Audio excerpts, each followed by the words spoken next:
Buenos días jóvenes, los saluda el profesor Jorge, espero que esté muy bien. Vamos a dar inicio a la sesión 16 y a la unidad de inmunidad, que con el objetivo de analizar las características de los diferentes agentes patógenos. En esta sesión y en las que siguen vamos a ver lo que es la inmunidad, el sistema inmune, y vamos a partir por analizar los distintos agentes patógenos, que son como las bacterias, virus, hongos, protozoos, priones, viroides, etc. Un agente patógeno es ya sea un microorganismo, un ser vivo, o partículas infecciosas, los cuales no son seres vivos como los priones, viroides y virus, que pueden generar infecciones en nuestro cuerpo cuando ingresan a nuestro organismo. Todas estas formas de vida y compuestos moleculares que causan enfermedades se formaron hace billones de años y han evolucionado junto a los diferentes organismos a través de la historia de la humanidad. Como les dije, algunos son seres vivos y pueden estar formados por células, ya sean procariontes o eucariontes, y además ser unicelulares o pluricelulares, o también están formados por otras estructuras no celulares como moléculas principalmente. Vamos a comenzar con las bacterias. Características de las bacterias es que ellos son unicelulares, ya están formados por una célula, y esa célula es de tipo procarionte. Células más sencillas, ¿verdad? Sin núcleo, un ADN circular, sin organelos, etc. Pueden habitar ambientes extremos. Podemos encontrar bacterias que viven en temperaturas bajo cero o en temperaturas extremas, en los volcanes, junto a la lava, etc. Las bacterias pueden pertenecer a dos reinos, o al reino Eubacteria, que comprende a las bacterias verdaderas, que en sí son las bacterias descomponedoras, las bacterias de la flora intestinal, las bacterias que generan distintas enfermedades en nuestro cuerpo, las cianobacterias que realizan fotosíntesis, o pueden pertenecer a otro reino, que son las arqueobacterias, las bacterias extremas, que viven en el fondo del mar, sin oxígeno, sin luz, en temperaturas sobre los 100 grados Celsius o bajo los 0 grados Celsius. Y estas bacterias también se pueden cultivar, obviamente, en medios de cultivo, en placas Petri con agar, que en sí es glucosa, donde ellos pueden vivir. Según su metabolismo, pueden clasificarse en autótrofas, son un grupo pequeño, son las que crean su propio alimento, como las cianobacterias, y las quimiobacterias o bacterias quimiosintéticas que realizan quimiosíntesis. En este caso, las bacterias cianobacterias realizan fotosíntesis. Dentro de las autótrofas tenemos dos: las cianobacterias que realizan fotosíntesis y las bacterias quimiosintéticas que realizan quimiosíntesis, que viven sin luz en el fondo del mar y se alimentan de elementos químicos. Por otro lado, las otras bacterias son la mayoría heterótrofas, necesitan de un alimento externo, como las descomponedoras y las patógenas que nos generan enfermedades. ¿Cómo se pueden dividir y reproducirse? A través de un proceso que se llama fisión binaria o bipartición, en la cual se generan a partir de una célula que replica su ADN, agranda su citoplasma, se divide en dos células hijas idénticas a la original y se generan clones. En general, la estructura de las bacterias, podemos encontrar estructuras que son constantes, o sea que están en todas las bacterias, como el citoplasma, ¿verdad? El ADN, que es circular en forma de un cromosoma cerrado, la membrana celular, la pared celular, que es la capa externa, los ribosomas, que permiten la síntesis de proteínas, y un citoesqueleto que es simple, no igual que la célula eucarionte.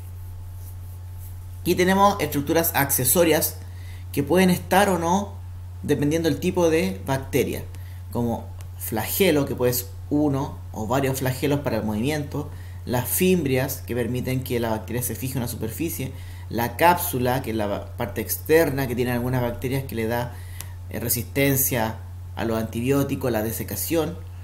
El plasmidio como un ADN extracromosomal, ¿verdad? Que permite generar la cápsula y se puede transferir a través del pili, ¿verdad? De una bacteria a otra. Según su forma, tenemos distintos tipos de bacterias.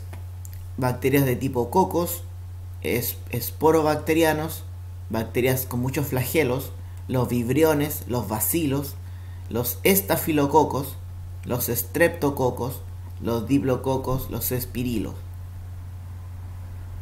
En general, la palabra strepto significa cadena y estafilo es racimo. Aquí podemos ver distintas bacterias, 1, 2 y 3 corresponden a bacterias del tipo coco, como Staphylococcus aureus, Diplococcus pneumoniae, Streptococcus pyogenes. 4, 5 y 6 podemos ver bastones, como Bacillus subtilis, Corynebacterium diphtheriae, Evertelia tipi.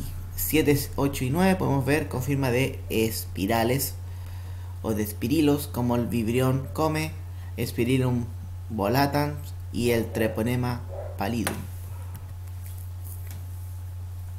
Dentro de los cocos tenemos que son resistentes a la falta de agua, como el Staphylococcus aureus.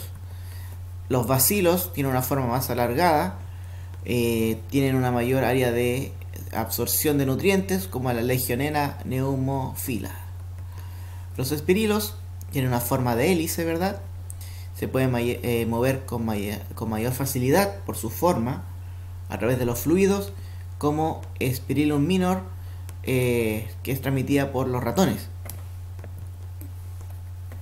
Y otra forma de clasificar a las bacterias es según el lugar donde viven.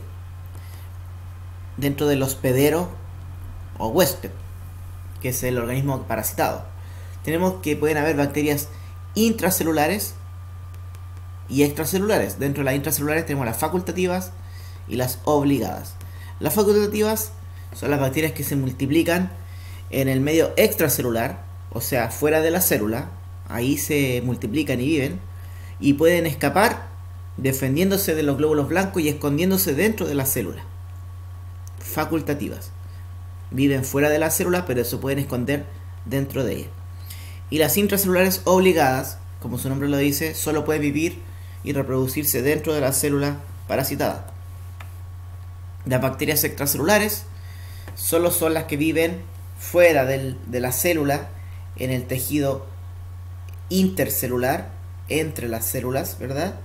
Y principalmente se encuentran en el tejido conjuntivo, vía respiratoria, intestinales y sangre. Y la última forma de clasificación de las bacterias es según la pared bacteriana, y ahí se clasifican según un test que es para ver si las bacterias son gram positiva o gram negativa.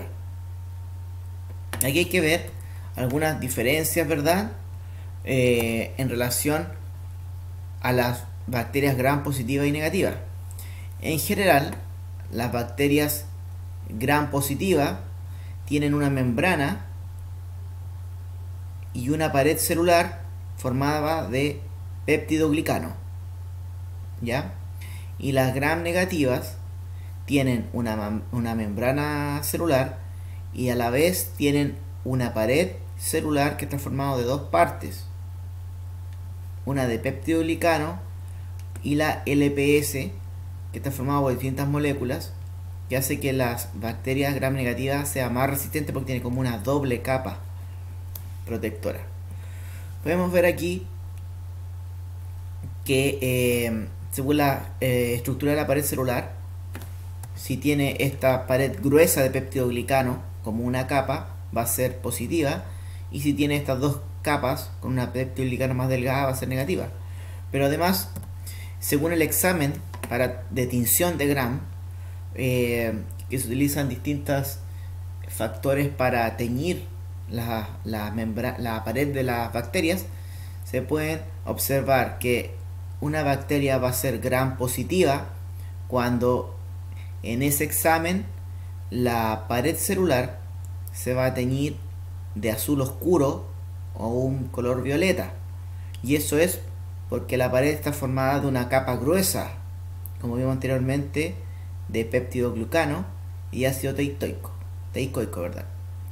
Y las gram negativas no se van a teñir de este color azul o violeta, se van a teñir de un color rosado, porque ellos tienen una pared delgada de péptido-glicano y posee esta membrana externa de lipopolisacáridos y lipoproteínas.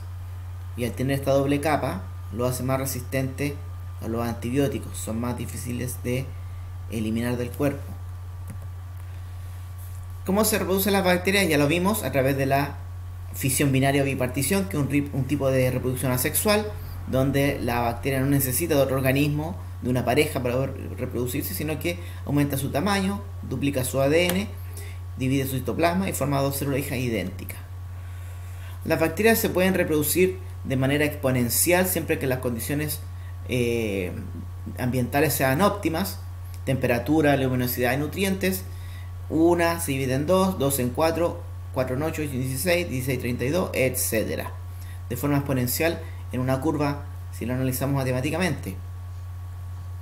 Se dividen la mayoría de las bacterias en menos de una hora en condiciones óptimas y podemos ver que en relación al crecimiento bacteriano podemos analizar curvas de crecimiento de una población bacteriana con condiciones ambientales controladas. Tenemos la primera, que es la fase de latencia, cuando la bacteria se adapta al medio; una fase exponencial, cuando aumentan las bacterias, se reproducen por fisión binaria y aumentan en cantidad de manera exponencial; una fase estacionaria, cuando se empieza a acabar los nutrientes, el alimento, se acumulan los desechos y se equiparan lo que son las reproducciones con las muertes.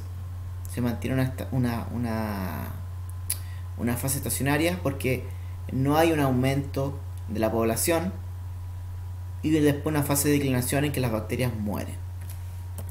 Ahí tenemos las fases: latencia, periodo de adaptación, donde las bacterias se van a adaptar al ambiente de crecimiento, van a sintetizar proteínas y enzimas para poder reproducirse; fase exponencial, donde se multiplican de manera acelerada debido a que las condiciones son óptimas. Después, cuando hay muchas bacterias, viene la fase estacionaria y el crecimiento disminuye porque se va agotando el espacio, los nutrientes, se acumulan desechos y se va a generar un equilibrio entre los nacimientos, por decirlo así, y las muertes. Por eso se mantiene una curva, una línea recta.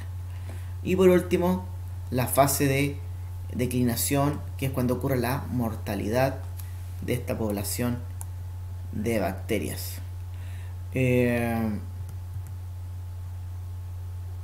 Vamos a quedar hasta acá con las bacterias. En la próxima sesión vamos a ver cómo las bacterias pueden transferir material genético, lo que es la conjugación, lo que es la resistencia a los antibióticos, a qué se debe, la importancia de las bacterias en la biotecnología y para el ser humano, y vamos a pasar a ver los otros tipos de agentes patógenos.